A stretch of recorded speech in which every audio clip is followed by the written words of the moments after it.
aumentar a tela aqui. Aí você clica aqui, coloca mudo aqui para rapidão.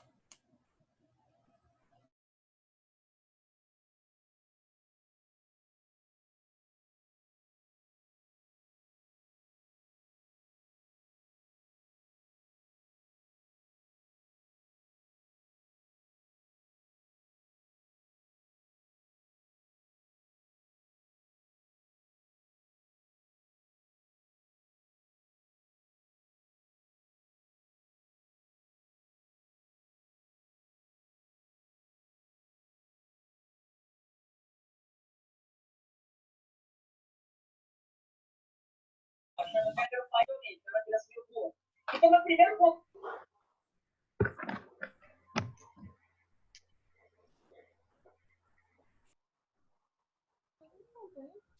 Como é que fala?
Oi. E aí, meninos? Tranquilo?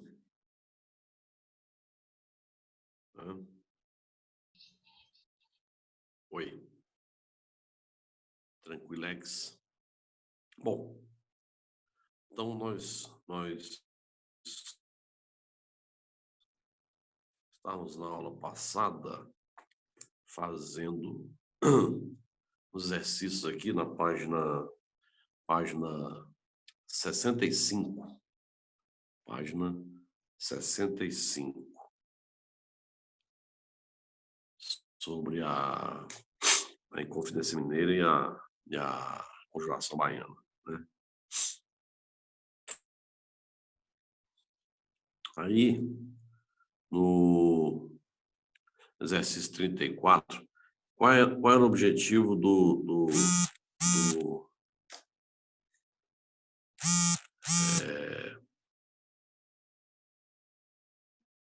castigo exemplar? Vocês acharam aí a apostila? Abrir aí na página 65.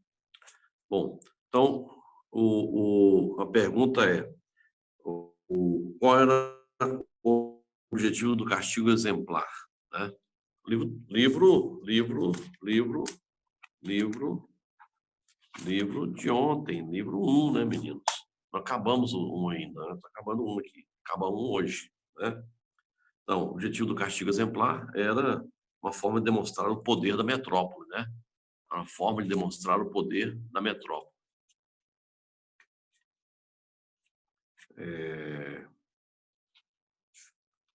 Aí, depois nós vamos... Só isso, aí terminou. Esses outros exercícios aqui, porque eu marquei para a prova de vocês, então nós vamos colocar, ó, Revolução Francesa. Falei ontem, né? Falei ontem. Era napoleônica e os movimentos emancipacionistas, né? O movimento emancipacionista, que é a Inconfidência Mineira e a Conjuração Baiana, né? Confidência Mineira e Conjuração Baiana. Então, esses assuntos aí, entendeu? Então, são assuntos da nossa prova. Aí, na página 69, tem exercício de Revolução Francesa.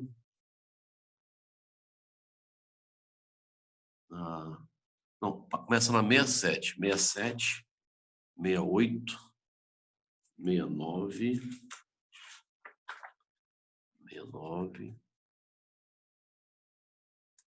Isso aí.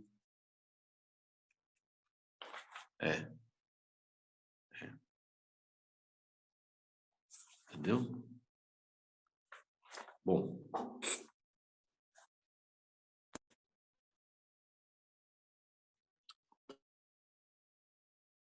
Vamos lá, comentando com vocês, ó. Então, Revolução Francesa, o que você tem que lembrar dela? Você tem que lembrar que a Revolução Francesa foi uma revolução feita baseada em que ideias? Das ideias iluministas, né? Então, a Revolução Francesa foi feita com base nas ideias iluministas. A Revolução Francesa, ela foi uma revolução liderada por quem? Liderada pela burguesia. A Revolução Francesa, ela foi liderada pela burguesia. Ela foi liderada pela burguesia e essa burguesia inicia a Revolução Francesa com qual fato, qual acontecimento histórico que marca o início da Revolução Francesa? É a famosa tomada da Bastilha, né? O que era a Bastilha? Era uma cadeia que simbolizava o absolutismo. Então, eles vão invadir, tacar fogo na cadeia, né? Era o grande símbolo do absolutismo. Através da burguesia, nós tivemos o início da Revolução e a Revolução ela acontece em 3 fases. Quais são as fases? Quais são as fases da Revolução Francesa? Lembra? Vamos lá. Fase da Revolução Francesa. Ó. Primeira fase da Assembleia. Segunda fase da Convenção, sendo que a segunda fase lembra disso? Fase popular, o terror é aquela fase onde milhares de pessoas foram o quê? Milhares de pessoas foram guilhotinadas, foram executadas, né? E a terceira fase é a fase do diretório. Então, vamos lá. Primeira fase da Assembleia. Quem que era o rei da França na época da Revolução? Era Luís XVI. Então, o rei da França era Luís XVI. Luís XVI convocou a Assembleia dos Estados Gerais. O que era a Assembleia dos Estados Gerais?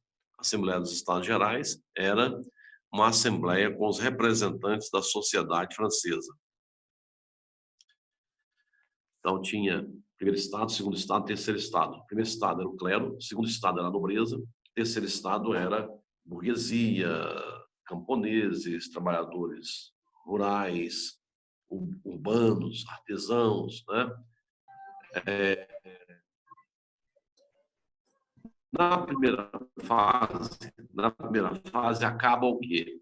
Na primeira fase acaba o absolutismo. Na primeira fase acaba o absolutismo. Certo? Que liderou o início da Revolução foram os girondinos. Então, a primeira fase da Revolução Francesa foi liderada pelos girondinos. E quem eram os girondinos? Alta burguesia. alta burguesia. Né? Alta burguesia. Depois nós temos a segunda fase. A segunda fase, ela é uma fase extremamente contraditória. Por que contraditória? Porque, ao mesmo tempo em que aconteceram grandes mudanças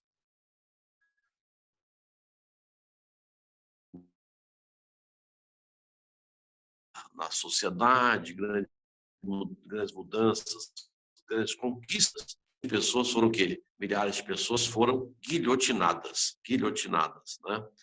Na segunda fase, que é a fase da convenção, também conhecida como fase popular ou do terror, foi quando milhares de pessoas foram guilhotinadas. A segunda fase era liderada por quem? A segunda fase ela já é liderada pelos jacobinos. Quem eram os jacobinos? Média e baixa burguesia. Então, é assim, ó, quando você falar da primeira fase, a primeira fase da Revolução ela é uma fase mais tranquila, sem maiores rupturas, sem mais, não foi radical, né? Quando você fala já da segunda fase, aí sim, a segunda fase vai ser extremamente radical, entendeu? Porque na primeira fase, quem estava no poder eram os girondinos, e os girondinos não queriam nada radical, eles eram moderados. Quem radicalizou o processo da Revolução foram os jacobinos, né? Tanto que, na primeira fase, o rei continuou no poder. Na primeira fase, nós tivemos uma monarquia, a monarquia se tornou uma monarquia constitucional. O que significa isso? É que o rei continuou no poder, continuou a existência da monarquia, mas o poder do rei se tornou um poder limitado pela aprovação de uma constituição, entendeu? Já na segunda fase, o que acontece com o rei? O que acontece com a família real? Houve a execução da família real. Tanto Luís XVI como depois a Maria Antonieta, eles foram guilhotinados. Então, na segunda fase, é uma fase radical, onde nós tivemos várias mudanças em função dos jacobinos quererem radicalizar, né? Implantou a república, acabou a monarquia. Então, na segunda fase, acaba a monarquia, certo? A terceira fase, ela começa com um golpe dado pelos girondinos tomando o poder dos jacobinos. Esse golpe foi chamado de golpe de 9 Thermidor. Golpe de 9 Thermidor. Foi quando os jacobinos, os girondinos tomaram o poder dos jacobinos. Aí começou a fase do diretório. Então, primeira fase, fase da Assembleia. Segunda fase, fase da Convenção. Terceira fase, fase do diretório. O que era o diretório? O diretório era o seguinte, é que os jacobinos, eles entregaram o poder para 5 pessoas. Então, eles dividiram o poder, era uma diretoria, ao nome, diretório, né? Então, essas 5 pessoas vão governar, vão exercer o poder executivo. Ora, você sabe muito bem que uma pessoa só governando já não é fácil. Imagine. Então, a fase do diretório foi uma fase marcada por uma grande instabilidade política, uma grande instabilidade econômica, levando os girondinos a se juntar a quem? Eles se juntaram ao exército. Os girondinos se juntaram ao exército para manter suas conquistas, certo? E juntaram ao exército, eles em 1799 aconteceu o golpe de 18 Brumário. O que foi o golpe de 18 Brumário? O golpe de 18 Brumário foi quando ocorreu a chegada ao poder de quem? Quem é que chegou ao poder na França a partir do golpe de 18 Brumário?